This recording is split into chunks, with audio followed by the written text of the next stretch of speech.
ఆత్మకూరు నియోజకవర్గంలోని చేజర్ల మండలంలోని నూతక్కివారి కంజుగా గ్రామ పంచాయతీ పరిధిలో జరిగిన ఎన్నికల ప్రచార కార్యక్రమంలో మాజీ మంత్రి ఆత్మకూరు నియోజకవర్గ టీడీపీ అభ్యర్థి ఆరం రామనారాయణ రెడ్డి, మాజీ శాసనసభ్యులు కొమ్మి లక్ష్మయ్య నాయుడు, బీజేపీ నాయకులు కర్నాటి ఆంజనేయ రెడ్డి, తాళూరి గిరినాయుడు, కాటంరెడ్డి రవీంద్రారెడ్డి, ఇతర పార్టీ పెద్దలు పాల్గొన్నారు.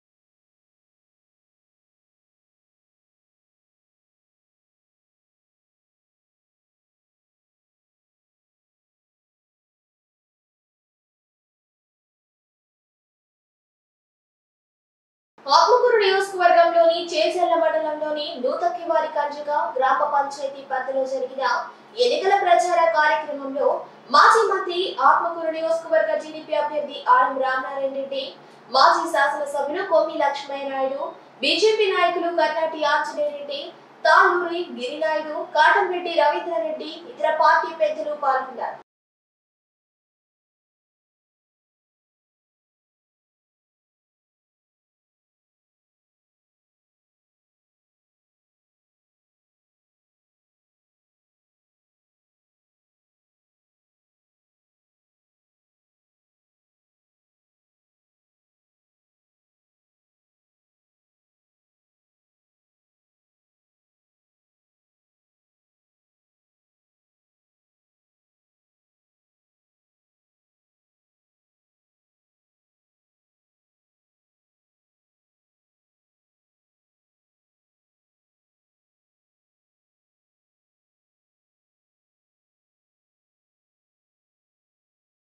అలాగే ఈ గ్రామంలో మస్తాన్ రెడ్డి కూడా మాకు దగ్గరగా ఉండేవాడు.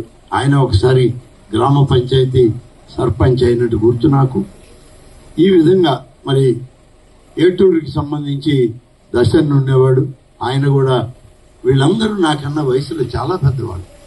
ఆయన దగ్గర తీసుకొని వాళ్లే ముందు నిలబడి నన్ను రాజకీయాల్లో నడిపించి ఈ రాపూర్ నియోజకవర్గంలో ముఖ్యంగా ఎన్బి కండ్రిగా, పడమటి కండ్రిగా, గాలిపాలెం, ఏటూరు ఈ అన్ని గ్రామాల్లో నాకు అత్యంత ప్రాధాన్యతనిచ్చి అత్యధిక శాతం నన్ను బలపరిచే విధంగా ఆనాడు చేయడం జరిగింది. ఆనాటి ఆ ప్రయత్నంలో నేను ముందడుగు వేసి ఎన్నికల్లో గెలిచాక స్వర్గీయ ఎన్టీ రామారావు గారి కేబినెట్లో మంత్రిగా కూడా కావడం జరిగింది. ఇవన్నీ ఎందుకు చెప్తున్నానంటే ఈ తరం వాళ్ళకి బహుశా ఇవన్నీ తెలియకపోవచ్చు. నాకన్నా పెద్దవాళ్ళకి, ఆ తరం వాళ్ళకి అందరికీ విషయాలు తెలుసు. అందుకని నాటి పెద్దల్ని ఒకసారి గుర్తు చేసుకోవాలనే ఉద్దేశంతోనే వాళ్ళందరినీ కూడా తెలుగుదేశం పార్టీ అభ్యర్థిగా మన నియోజకవర్గంలో, అంటే ఇప్పుడు ఇదంతా ఆత్మకూరు నియోజకవర్గం అయింది. ఆత్మకూరు నియోజకవర్గంలో తెలుగుదేశం పార్టీ అభ్యర్థిగా నియోజకవర్గ శాసనసభ పోటీలో నేనున్నాను. పార్లమెంటు అభ్యర్థిగా శ్రీ వేమిరెడ్డి ప్రభాకర్ రెడ్డి గారు, ఈనాడు ఆయన కూడా అభ్యర్థిగా పార్లమెంట్ సభ్యుడిగా ఆయన పోటీలో ఉన్నారు. మరి ఈనాడు మేమందరం కూడా ఏదో ఒక రకంగా ఈ ప్రాంత ప్రజలకి సేవ చేసి మేము మీ దగ్గరికి రావడం జరిగింది. దాదాపుగా 10 సంవత్సరాల క్రితం నేను అప్పుడున్నటువంటి ఆత్మకూరు నియోజకవర్గంలో, అప్పుడు కూడా మీరు ఉన్నారు, అందరం కలిసి పనిచేశాం, అందరం కలిసి ముందుకు వెళ్ళాం.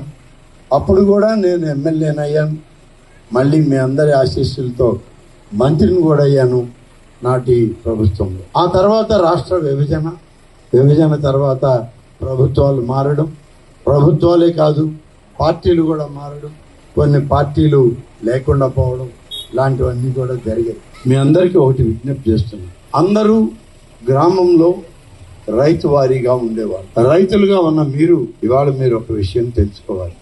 మీకు చెప్పాల్సిన బాధ్యత నాకుంది. నిన్న కూడా నేను ఆత్మకూరు రూరల్ మండలంలో అనేక గ్రామాలు తిరిగినప్పుడు ఈ విషయాలు చెప్పాను. ఒకటి, రైతుల యొక్క ఆస్తులకి రక్షణ ఉందా లేదా అనే విషయాన్ని మీరు గమనించండి. నిన్న అన్ని పత్రికల్లో పెద్ద పెద్ద హెడ్లైన్స్ లో పెట్టారు, భూ హక్కుల చట్టం కాదు, ఇది భూ భక్షకుల చట్టం అని చెప్పి మీడియాలో రావడం జరిగింది. భూ భక్షకులని ఎందుకు అంటున్నారంటే, ఇవాళ మీ ఆస్తి మీ దగ్గర లేదు. మీరు అనుకుంటున్నారు నాకున్న ఎకరా నిమ్మ తోటో, 2 ఎకరాల నిమ్మ తోటో, 10 ఎకరాల నిమ్మ తోటో, లేకుంటే వరి పండించే భూమో, ఈ భూమి నాదే, దీనికి హక్కుదారి నేనే, నా తర్వాత నా బిడ్డలకు వారసత్వం కింద వస్తుంది అని మీరు అనుకుంటున్నారు. కానీ వాస్తవంగా ఇవాళ ఒక కొత్త చట్టాన్ని ఈ జగన్మోహన్ రెడ్డి తీసుకొచ్చారు. ఆ చట్టంలో ఈరోజు ఒక పేరు మాత్రమే మీది కనబడుతుంది. చట్టంలో ఈ మధ్యంతో డ్రోన్ సర్వేలు చేశారు. డ్రోన్ సర్వే చేయడమే ఒక పెద్ద బోగస్ అని చెప్పి మీకు. మీ భూమి 5 ఎకరాలు ఉంటే 4.5 ఎకరా మీ పేరుతో ఉంటుంది, 1/2 ఎకరా పక్కన వాడి పేరుతో ఉంటుంది. ఏమంటే మా సర్వేలో ఇదే వచ్చింది అంటున్నారు. ఆ విధంగా ఇరుగు పొరుగు రైతుల మధ్య తగాదా సృష్టించడానికి ఒక ప్రయత్నం. ఈ తగాదాలో మీరు ప్రభుత్వం దగ్గరికి వెళ్తే, అసలు ఈ భూమి మీకెక్కడిదయ్యా, మీ భూమి పత్రాలన్నీ ప్రభుత్వం దగ్గర ఉన్నాయి, ప్రభుత్వం ఆలోచన చేసి ఎవరి భూమి అంటే వాళ్ళకి ఇస్తామని చెప్పే పరిస్థితి. 3 మాసాల లోపల మీరు రాష్ట్ర ప్రభుత్వం, ఇక్కడున్న ఎంఆర్ఓ కాదు, ఈ జిల్లాలో ఉన్న కలెక్టర్ కాదు, మనకి ప్రభుత్వంలో ఉన్న రెవెన్యూ డిపార్ట్మెంట్కి మీరు అప్పీల్ చేయాలి 3 మాసాల లోపల. అయ్యా మాకు ఫలానా తారీఖున ఈ భూమి విడగొట్టి మాకు ఇట్లా సర్వే చేసి ఇచ్చారు, ఇది వాస్తవం కాదు, ఇది మా తల్లులు తండ్రులు తాతల ముత్తాతల నుంచి వచ్చిన ఆస్తి, ఇదిగోండి మా దగ్గర పత్రాలు ఉన్నాయని చెప్పి మీరు చెప్తే 3 నెలలు ఆయన విచారించాక ఆయన నిర్ధారిస్తాడట ఈ భూమి మీద కాదు. ఆయన కాదు అన్నాడు అనుకోండి, ఇక మనకు అప్పీల్ కూడా లేదు, కోర్టుకు పోయే అవకాశం కూడా లేదు దీని మీద. చట్టం అలాంటి చట్టం తెచ్చారు. ఇప్పుడు మనకి ఏదన్నా తగాదా ఉంటే ఎంఆర్ఓకి చెప్పుకుంటున్నాం, లేకుంటే సిఐకి చెప్పుకుంటున్నాం, వాళ్ళు న్యాయం చేయకపోతే కోర్టుకు వెళ్తున్నాం. ఈరోజు ఈ కొత్త చట్టంలో వకీళ్లతో పని లేదు, పోలీసులతో పని లేదు, ప్రభుత్వం ఏ ఆదేశం ఇస్తే ఏ దాని మీద కోర్టుకు వెళ్ళి అప్పీల్ కూడా లేదంట. అది ఈ కొత్త చట్టంలో ఫలితం. అంతేకాదు, ఇవాళ మీ ఆస్తి రిజిస్ట్రేషన్ పత్రాలు మీ దగ్గర ఉన్నాయి, మీరు అమ్మాలంటే అమ్మొచ్చు, ఎవరన్నా కొనుక్కోవాలంటే కొనుక్కోవచ్చు. అమ్మిన వాళ్ళు ఆ రిజిస్టర్ పత్రాలు కొన్న వాళ్ళకి ఇచ్చి మళ్ళీ వాళ్ళ పేరుతో రిజిస్టర్ చేస్తారు. ఇదే పద్ధతి, అవునా కాదా? రైతులందరికీ తెలిసే ఉంటుంది ఈ విధానం. కానీ ఇవాళ కొత్త విధానంలో మీ స్టాంప్ పేపర్లు, ఒరిజినల్ స్టాంప్ పేపర్లన్నీ జగన్మోహన్ రెడ్డి గారి కార్యాలయంలో ఉంటాయి. ఒరిజినల్ పేపర్లు, ఒరిజినల్ డాక్యుమెంట్, పాస్ పుస్తకం జగన్మోహన్ రెడ్డి గారి ఫోటోతో వస్తుంది. గతంలో పాస్ పుస్తకం ప్రభుత్వం ముద్ర ఉండేది, ఫోటో మీద ఉండేది. ఈ 5 ఎకరాలు ఎవరంటే పలానా సర్వే నెంబర్, పలాని సర్వే నెంబర్లో భూమి పలానా వ్యక్తిదని మీ ఫోటో పెట్టేవారు. లేకుంటే మీ ఇంట్లో ఆడవాళ్ళ ఫోటో ఉంది, లేకుంటే మీ బిడ్డల పేరుతో ఉంటే వాళ్ళ ఫోటో ఉంది.